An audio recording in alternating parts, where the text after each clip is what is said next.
Дархуулын аймагт 19,000 гаруй хүүхэд багчууд байдаг. Эдгээр хүүхэд багчуудаас эрдэм мэдлэг, оюун ухаан, авьяас бэлэг, хөдөлмөр бүтээлээрээ шалгарсан 2017 оны онцлог хүүхдүүдэд өнөөдөр аймгийн засаг дарга бөгөөд хүүхдийн төлөө зөвлөлийн тэргүүн Насанбат баяр хүргэж шагналгаар дууллаа. Жил бүр сурлаг, урлаг спорт, нийгмийн итгэх оролцоогоор шалгарсан шилдгийн шилдэг хүүхдүүдийг улс аймгийн оны шилдэг хүүхдээр өргөмжилж аймгийн засаг даргын нэрэмжит шагналаар шагнаж урамшуулдаг уламжлалтай. Энэхүү уламжлалын дагуу энэхүү арга хэмжээ 2017 оны 12 дугаар сарын 26-ны өдөр аймгийн засаг даргын тамгын газрын хүндэтгэлийн танхимд боллоо.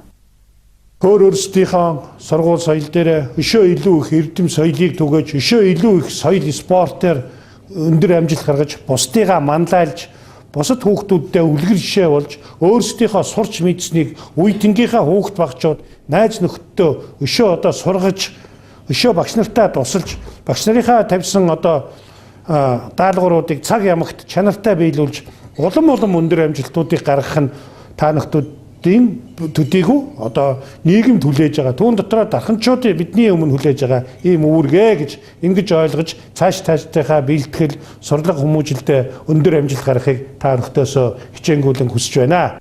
2017 оны шилдэг хүүхдээр Энэрэл цогцлбор сургуулийн 10Б ангид сурагч Нансалж аваагта Уянга, оюуны ирээдүйн цогцлбор сургуулийн 12-1 ангид сурагч Лав Жаргал аваагта Анх Зя, 4-р сургуулийн 12-А ангид сурагч Сувдаа аваагта Түрбат, 2-р сургуулийн 12-Г ангид сурагч Батулга аваагта Зая, цогцлбор сургуулийн 10-Д ангид сурагч Ганхуйг аваагта Ануужин, Дархан Эмпати сургуулийн 11-А ангид сурагч Нэмэх Баяр аваагта Номин, Монгол оюун сургуулийн 11-1 ангид сурагч Даваад аваагта Мишэх, 18 дугаар сургуулийн 9А ангид сурагч Намжилт орж аваагта Наран Цацралт, Живүүр цогцлбор сургуулийн 12А ангид сурагч Цэрэнд орж аваагта Мөнхтөрж, Хонгор сумын 14 дугаар сургуулийн 12А ангид сурагч Батсүх аваагта Батбаяр шалгарч батламж шинжилгээ мэлгээ гард авлаа.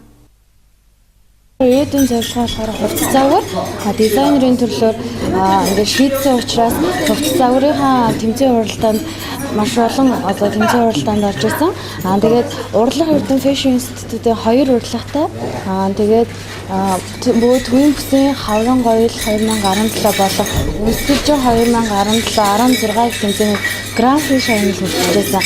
Мөн давхар шатрын спортоор хичээлэлдэг. Тэгээд шатрын спортоор хичээлсэн нь болохоор энэ сэтгэх чадварт болохоор амар нөлөөсөн гэж боддог. Бат сургууль 11 дугаар ангид сурагч энэ юм. Тэгээд би 2017 онд би ер нь математикаар явуулаа. Тэгээд ихэнхдээ ийшээ орон нутгууд руу математикийн олимпиадад оролцдог. Тэгээд 2017 онд бол Өцгөл аймагт болсон төвийн бүсийн олимпиадад хүрэл медаль, аймгийн улсын олимпиадад 25 онд алтан медаль, өөр бусад аймагт болсон нэрмжит олимпиадуудад алт мөнгө хүрэл зэрэг олимпиадад медаль авсан.